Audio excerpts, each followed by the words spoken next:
Você já reparou que, na maioria das Bíblias, existe uma página em branco entre o Antigo e Novo Testamento?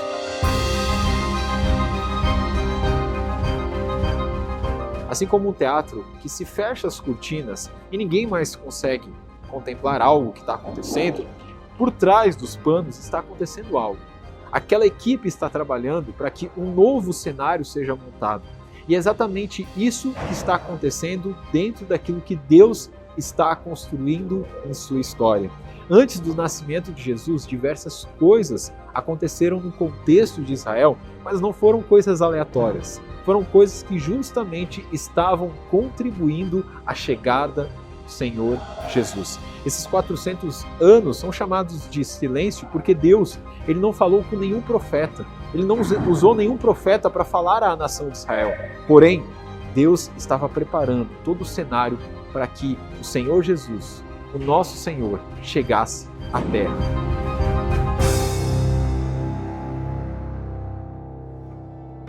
Nós estamos aqui num lugar que é conhecido como o Cardo Romano. Antigamente, nessa região, passava a estrada principal de Jerusalém. Ela foi construída pelo Império Romano.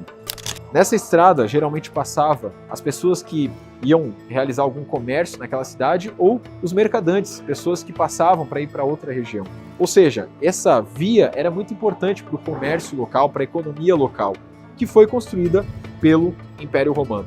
Porém, você, talvez, não sei se você já passou por isso, talvez você está lendo a Bíblia no Antigo Testamento e existe todo um contexto que está construído dentro do Antigo Testamento. Só que quando você vai para o livro de Mateus, o primeiro livro do Novo Testamento, parece que existe um contraste muito grande, porque aparecem novos personagens, aparece todo o Império Romano que você não tinha visto no Antigo Testamento. Isso porque nesses 400 anos de silêncio, que nós chamamos de silêncio, muita coisa aconteceu com o povo de Israel.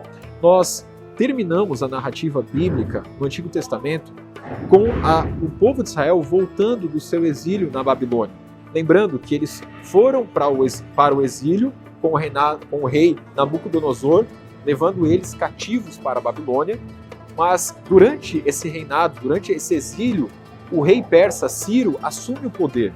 Ele domina a região da Babilônia e ele assume o poder. O rei Ciro, ele permite que o povo de Israel volte para sua casa para a reconstrução do templo. Ou seja, nesse momento que o segundo templo é reconstruído. No exílio babilônico, durante aquela tomada em Jerusalém, o antigo templo, o templo de Salomão, é destruído. Então Jerusalém estava em ruínas, inclusive o templo. Naquele momento, Zorobabel ele retorna com alguns trabalhadores para a reconstrução do templo, então eles formam o segundo templo. Esse templo que nós vemos no Novo Testamento, que Jesus chega no templo, tomba a mesa dos cambistas, já é esse segundo templo que foi construído por Zorobabel. Porém, esse aparente período de paz não durou muito tempo, já que Alexandre o Grande, depois de alguns anos, acabou dominando aquela região e começou um processo que nós chamamos de helenização. Naquela época, ao invés de levar cativo aquelas regiões que eram dominadas, já nesse período mudou um pouco essa cultura e ao invés de levar cativo essas pessoas, eles helenizavam, eles educavam com a sua cultura, a sua fala. É por isso que no Novo Testamento as pessoas já começam um processo para que elas comecem a falar o grego. O grego naquela época era o inglês da nossa época. Era a língua universal e você já vai entender porque isso tudo já era a arquitetura de Deus para que o evangelho fosse propagado. Nesse período, Alexandre o Grande domina aquela região, porém, depois de um período, ele morre. Quando ele morre, os Ptolomeus assumem aquela região e logo em seguida os Seleucidas. Até algumas regiões eram divididas por alguns tipos de domínios. Porém, naquela época começou a ter uma pressão muito forte da helenização. Essa helenização que na época de Alexandre o Grande era apenas uma propagação da cultura e da língua, começou a se tornar uma propagação também da idolatria pagã do mundo grego. Então, as pessoas, os judeus começaram a ficar muito revoltados por conta dessa cultura que estava sendo inserida naquele contexto, e você já deve ter escutado falar que nessa época começa a revolta dos Macabeus. A família dos Hasmoneus lideram uma revolta e assumem o poder daquela época. Novamente, já a Judéia, a região da Judéia tem um pequeno período de paz, agora com os judeus assumindo o poder, porém logo em seguida nós temos o Império Romano novamente, assim como Alexandre o Grande, que estava tomando aquelas regiões, o Império Romano também se tornando uma grande potência e conquistando aquela região. Pessoal, nós estamos aqui em alguns achados arqueológicos de algumas construções que estavam ao redor do templo. E algo muito interessante quando a gente pensa sobre o período interbíblico, sobre o período onde o Império Romano começou a dominar aquela região, essa região de Jerusalém, é que apesar de todas as coisas, né, que o Império Romano estava fazendo, a opressão, os altos impostos, o Império Romano investiu muito também na cidade de Jerusalém, como também em todo Israel. Isso daqui é uma prova disso, porque ao redor do templo, Herodes começou a investir muito em construções, em muros, em adornos, para que o próprio templo fosse protegido. Então, isso daqui é algo muito interessante, esse achado arqueológico, que é exatamente aquilo que estava naquela época, aquilo que sobrou daquela época. Pessoal, olha só que legal. Essa daqui é uma representação do antigo templo, o templo na época de Jesus. Lá ficava o templo e aqui em volta ficava os muros. Aqui tinha um pátio externo e esse pátio, os gentios, era chamado pátio dos gentios, e os gentios poderiam entrar aqui, eles tinham permissão de entrar somente nessa área aqui, um pouco mais externa. Então as pessoas que vinham ao redor do mundo, de todas as nações, poderiam entrar aqui. Aqui, apenas os israelitas poderiam entrar.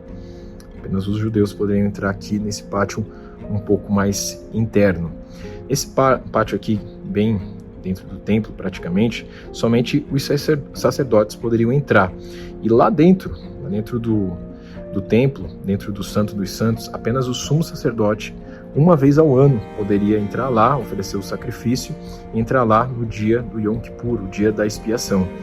É realmente muito, muito impressionante essa maquete aqui que temos aqui em Jerusalém. E nesse contexto que Jesus nasce, eles estavam sobre o poder do Império Romano. E é muito importante nós entendermos isso, porque o Império Romano, assim, muito parecido com o Império Grego, eles não levavam as pessoas cativas para a sua região, para a sua nação. Eles colocavam, assim como os gregos, eles colocavam a sua cultura, mas nessa circunstância também altos impostos, que iam todos para Roma, iam todos para o imperador. E é por isso que, por exemplo, você vê alguns personagens como Mateus, Levi, que era cobrador de imposto.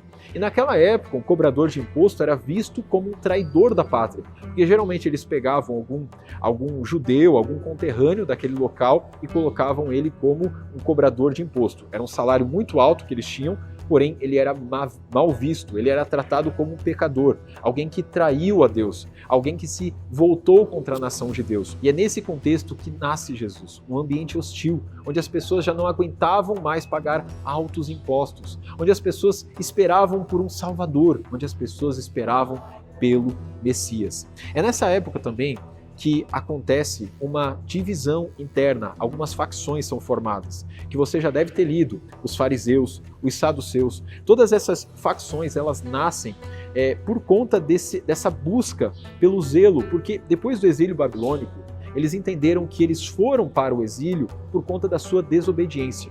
Se eles continuassem desobedecendo, eles tornariam a se tornar cativos. Então é interessante notar que, na verdade, essas facções, elas nasceram por uma busca sincera em obedecer a Deus.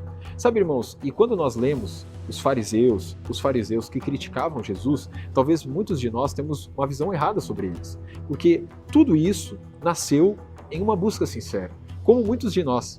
Muitos de nós, às vezes, buscamos a Deus em sinceridade e nós temos zelo por Deus em sinceridade. Mas muitas vezes esse zelo pode estar travestido e, na verdade, ele é pecado. E é por isso que Jesus criticava os fariseus. Ele não estava falando sobre, na verdade, a sua busca, o seu zelo, muito pelo contrário. O próprio Senhor Jesus falou que o padrão dos fariseus, os discípulos também deveriam seguir. O problema era a hipocrisia que eles viviam.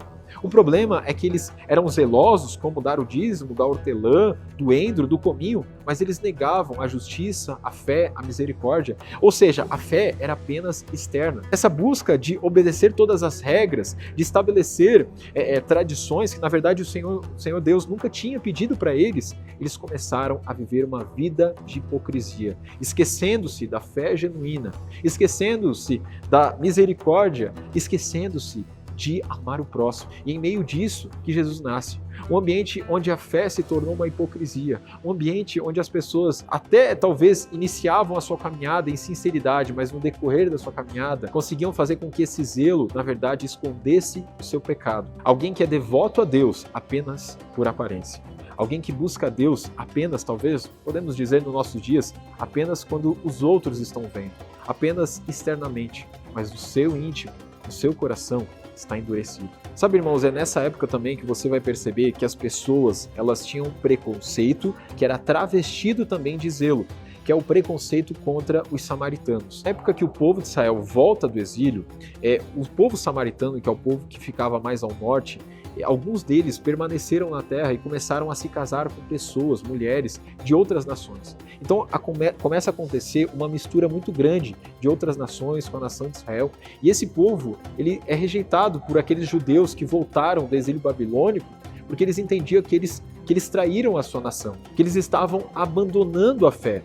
E é justamente por isso que eles tinham preconceito, porque eles viam os samaritanos como os traidores e os judeus aqueles que guardavam a lei de Deus. Só que esse zelo começou a se tornar preconceito, um pretexto para excluir algumas pessoas, o pretexto para colocar de lado algumas pessoas e se ver como aquele que é zeloso, amado por Deus. E sabe, isso deve nos ensinar que nós não devemos rejeitar aqueles que de alguma forma erraram no caminho. Jesus, na sua história, é por isso que em João capítulo 4, ele chega até uma mulher samaritana e aquilo para ela é muito estranho, um homem judeu falando com uma mulher samaritana, porque os homens judeus não falavam com os samaritanos, muito mais uma mulher que era rejeitada.